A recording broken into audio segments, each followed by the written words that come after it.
The massive oak doors of St. Mark's Cathedral swung open, slicing through the heavy, perfumed silence of the nave. At the front, near the altar, Mayor Douglas Vance stopped mid-sentence. His eulogy for the wife he had spent 40 years tormenting hung in the air, unfinished. I stepped across the threshold. The distinct, rhythmic clink-clink of my medals against my dress blues echoed off the vaulted stone ceiling, sharper than any church bell. Heads turned. 500 of the city's wealthiest donors, politicians and socialites twisted in their pews, a collective gasp rippling through them like a wave. Douglas froze. His hand gripped the lectern so hard his knuckles turned white. His eyes locked onto me, then darted to the sheriff standing in the shadows of the side aisle. I could see his lips move, forming the silent, frantic question. Who is that? He thought I was a crasher. He thought I was security's problem.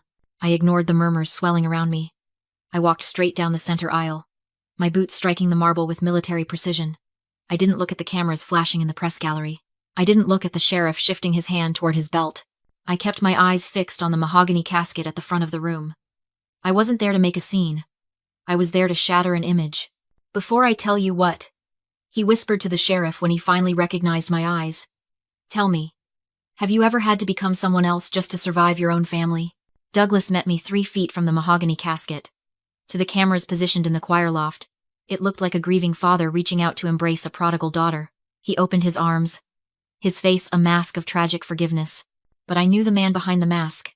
As he pulled me into the hug, his fingers dug into my triceps with bruising force. He leaned in close, his breath hot against my ear, smelling of peppermint and rot. Play along, you ungrateful brat, he hissed, his voice so low only I could hear it. Turn around, walk out the side door, and disappear. If you make a scene here, I will bury you so deep nobody will ever find you. For a split second, the 16-year-old girl who had begged him not to leave her on the side of the highway flickered in my chest. She wanted to run. She wanted to apologize. But that girl died 20 years ago in a homeless shelter. The woman standing in her place was Charlotte, 36 years old, a tactical commander who had led teams through war zones that made this cathedral look like a playground. I didn't pull away violently. I didn't scream. I simply executed a standard close-quarters disengagement. I stepped sideways, breaking his grip with a subtle twist of my shoulder, leaving him grasping at empty air. He stumbled, just barely, his composure cracking for a fraction of a second. I walked past him. I stepped up to the pulpit he had just vacated. The microphone was still warm. I adjusted it, the metal cool under my gloved fingers. The silence in the room stretched tight, a rubber band waiting to snap. My father, I said, my voice projected and steady, trained to cut through the noise of engines and gunfire, has spent 20 years telling you a story. Douglas stood frozen near the first pew, his face draining of color. He looked like he'd seen a ghost. He told you I ran away. He told you I was an addict. He told you I broke my mother's heart. I scanned the crowd, locking eyes with the church elders, the city council members, the people who had pitied Douglas for decades. But I didn't run away. I was discarded.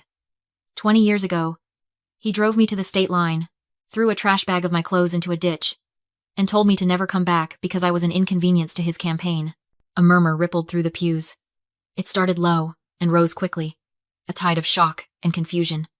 Douglas took a step toward me, his hand half raised, but he stopped. He knew the cameras were rolling.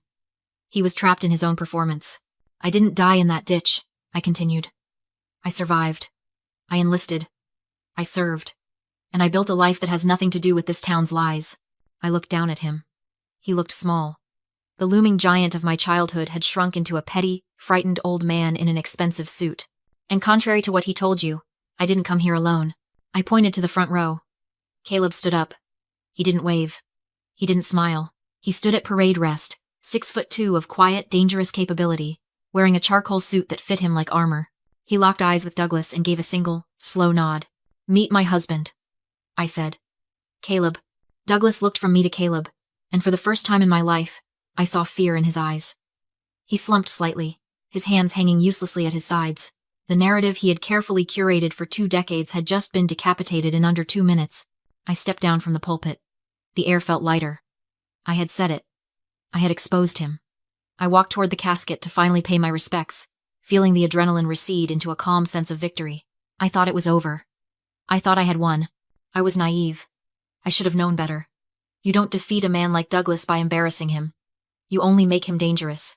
I turned my back on him to walk toward the casket, my hand reaching out to touch the polished wood one last time. I thought the silence in the room was the silence of respect. I thought I had won. But behind me, the sound of a single, sharp snap of fingers cut through the air like a pistol crack. The heavy side doors of the cathedral burst open. The heavy thud of tactical boots on the stone floor drowned out the organ's low hum. I turned, my hand hovering inches from my mother's flowers.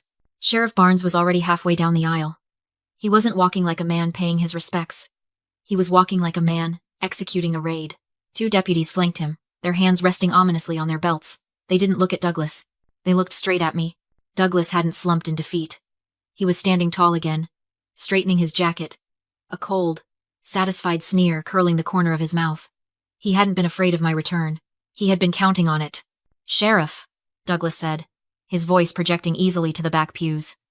"Please remove this woman. She is disturbing the peace." "Charlotte Vance," the sheriff barked, stepping into my personal space, blocking my path to the exit. "You are under arrest." I didn't flinch. "On what grounds?" "Fraud," Barnes said, pulling a pair of handcuffs from his belt.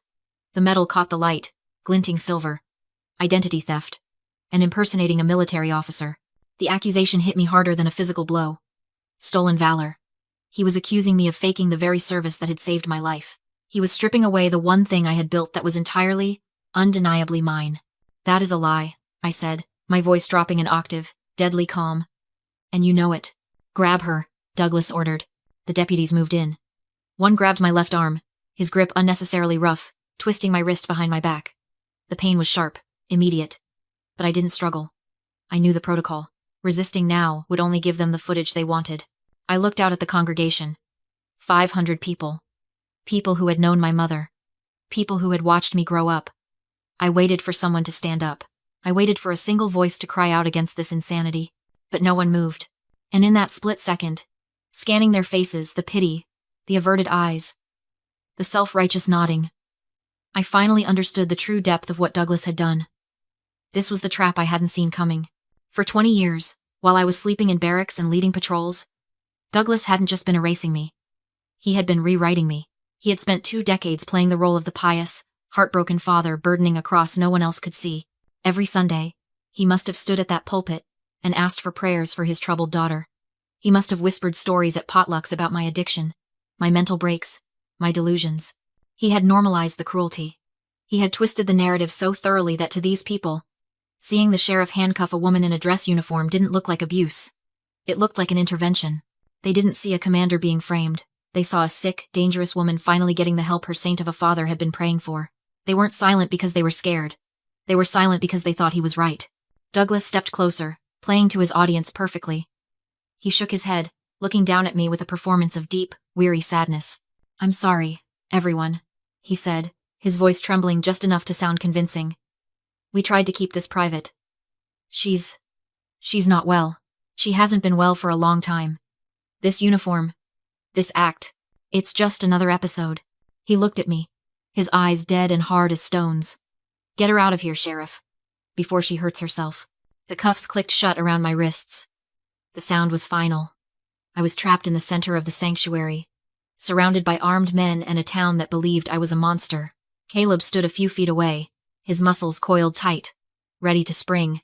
I caught his eye and gave a nearly imperceptible shake of my head. "Not yet." Douglas leaned in as the deputies began to haul me away from my mother's body. "I told you," he whispered, a smile touching his lips. "You don't have a name here unless I give you one." The steel of the handcuffs bit into my wrists, cold and unforgiving. The sensation wasn't new. I'd felt it in training exercises, in SEER school, in situations far more dangerous than a politician's funeral. But this specific coldness, the sharp, metallic pinch, didn't transport me back to boot camp. It dragged me back to a gravel shoulder on Route 9, exactly 20 years ago.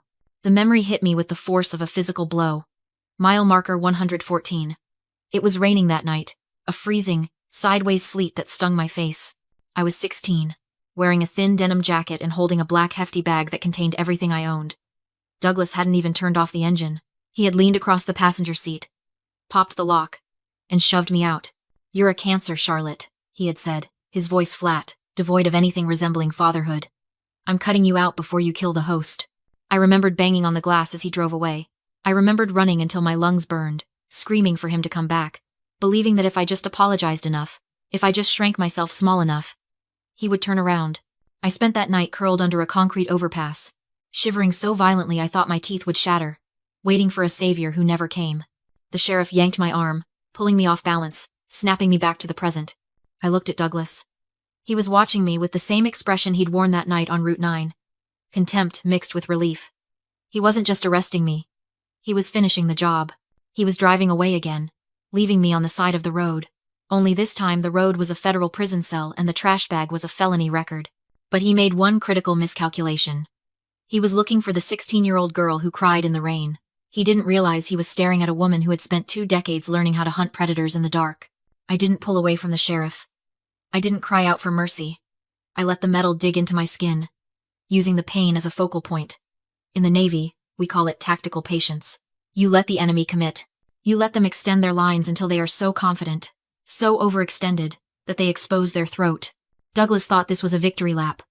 I saw it for what it was. A confession. By arresting me, he wasn't just silencing a daughter, he was weaponizing the law to protect a lie.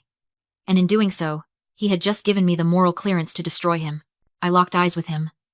I didn't blink. I let him see the shift. I let him see the moment the grief evaporated, replaced by the cold, hard math of retribution. You should have checked the rearview mirror, Dad, I thought. You should have made sure I was actually dead. I stopped resisting the deputies. I straightened my spine, pulling my shoulders back so my ribbons caught the light. Even in handcuffs, I stood at attention. You're making a mistake, Sheriff, I said, my voice low and devoid of fear. Tell it to the judge, Barnes spat, shoving me toward the aisle. I looked past him to Caleb. He hadn't moved. His face was a mask of stone, but his hand was resting casually inside his jacket pocket. He raised one eyebrow, a silent question. Green light? I gave a microscopic nod. Burn it down. I stopped fighting the cuffs. I let my muscles go loose, not in surrender, but in a shift of stance. In close quarters combat, you don't waste energy pushing against a wall. You find the crack and you shatter it. Sheriff, I said, my voice projecting clearly to the back of the cathedral, to the reporters I knew were huddled near the font. I am a commissioned officer in the United States Navy. Do you have a representative from the Judge Advocate General's office present? Barnes blinked, threw off his rhythm. I don't need a JAG officer to arrest a fraud. You do if you want the charges to stick, I replied, my tone clinical, bored. Otherwise, you're just kidnapping a federal employee in front of a live press pool. I saw the cameras in the back row swivel. The red tally lights blinked on. Barnes hesitated, his eyes darting to Douglas for instruction. That was the crack. I pivoted, turning my back on the sheriff and facing my father. The handcuffs limited my movement, but they didn't limit my voice. This isn't about stolen valor, Douglas, I said. And it's not about Mom. It's about the beneficiary line on her life insurance policy. The air in the room changed instantly. The pity evaporated, replaced by the sharp, electric charge of a scandal breaking in real time. Douglas stiffened. You're delusional, he scoffed. But his eyes were tight, panicked. This is about your mental health. Is it? I pressed, stepping toward him. The deputies grabbed my arms, but I didn't stop talking. $2.5 million, Dad. That's the payout on Mom's policy. The policy she took out 20 years ago. The week after you kicked me out. The policy she kept secret from you because she knew exactly what you would do if you found it. She was sick, Douglas shouted, his composure fracturing. She didn't know what she was doing. You manipulated her. I haven't spoken to her in 20 years because you wouldn't let me, I shot back. So how did I manipulate her? Or maybe she just finally saw you for what you are. I was baiting him. I was pushing him into the open, forcing him to defend his greed instead of his grief. I needed him to claim ownership. I needed him to admit that he had the documents. You have no rights here, Douglas roared, stepping into the aisle, forgetting the cameras, forgetting the Grieving Widower Act. That money belongs to this family. To the estate, not to some runaway who shows up looking for a handout. I don't need a handout, I said. Cold as ice. I make more in a month than you steal in a year. The crowd gasped. Douglas turned purple. You think you can come into my town, into my church, and audit me? He spat. I think you're terrified, I said. Because you know that policy names me as the sole beneficiary. And you know that if I walk out of here a free woman, you lose everything. That's why you have the sheriff here. That's why you're trying to bury me. It's not an intervention, Dad. It's a heist. I looked past him to Caleb. He was standing perfectly still, his phone held casually at his side, screen dark, but his thumb hovering over the side button. We had rehearsed this. We knew exactly where the breaking point was. Douglas looked around the room. He saw the doubt creeping into the faces of his voters. He saw the sheriff looking unsure. He realized he was losing the narrative again. He needed to end this. He needed a trump card. He reached into the inside pocket of his suit jacket. "You want to talk about the policy?" he hissed, a manic glint entering his eyes. "Let's talk about the policy." My pulse spiked. Got him. Douglas didn't just pull out a piece of paper. He pulled out a weapon. It was a single sheet of heavy bond paper, creased from being folded in his pocket. But the notary seal at the bottom was unmistakable. It was the beneficiary designation form, the one document that proved my mother intended every cent of that $2.5 million to go to me, not him. "This policy?" he sneered, holding it up so the light from the stained glass windows hit the seal. "The one you claim names you? Strange. Because the copy I have says your mother signed everything over to the estate 3 days before she died." I stared at the signature at the bottom. It was shaky. Barely legible, the handwriting of a dying woman who had been coerced, medicated, or forged. It didn't matter which. In that moment, in this room, it looked official. "That's a forgery," I said, my voice tight. "Mom wouldn't have signed that." "Prove it," Douglas said. He laughed, a short, sharp bark that echoed off the stone walls. "You can't. Because you're a fraud in handcuffs, and I'm the mayor. I'm the grieving widower. And this," he waved the paper in the air like a flag. "This is just a piece of paper." He reached into his pocket again. This time, he pulled out a silver lighter. The sheriff tightened his grip on my arm, anticipating my lunge. But I didn't move. I stood frozen, watching Douglas flick the wheel. The flames sprang to life, small and blue, dancing in the stagnant air of the sanctuary. The church gasped as Douglas set fire to the document, burning evidence in front of hundreds, convinced he was untouchable. Smoke curled into the air as my mother's signature vanished in flames. I struggled, shouting for the sheriff to stop him. No one moved. The deputies watched in silence as my inheritance turned to ash. Douglas crushed the remains under his shoe, smiling. He told the crowd it was meaningless, a copy, a lie, and declared there was no policy, only a sick girl who belonged back in the hospital. He leaned in close and whispered that he had erased me once, and had done it again. The sheriff dragged me away as the room murmured, the truth seemingly gone. But Douglas was wrong about one thing. He thought that paper was my leverage. Burning it, he believed, ended me.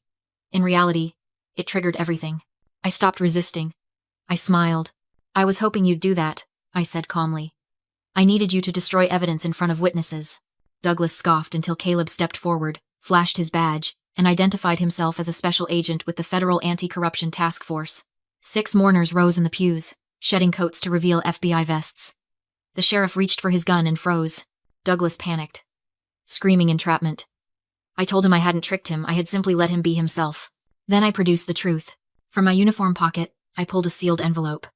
The original insurance policy. Certified. Safe. My mother had mailed it weeks before her death, along with a journal documenting 20 years of bribes, kickbacks, and stolen public funds. She hadn't been weak. She had been patient. "She didn't leave me money," I told him. "She left me the map to bury you." Douglas collapsed as agents closed in. Caleb cuffed him for wire fraud, money laundering, and conspiracy.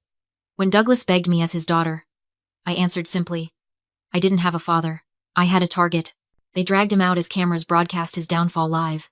In the silence that followed, I saluted my mother's casket. She had played the long game, and won. The town fell soon after. The corrupt sheriff's department was dismantled. I later bought the old station with my mother's money and turned it into a youth shelter, open doors, always lit. My father tried to erase me. Instead, he gave me the blueprint to destroy him.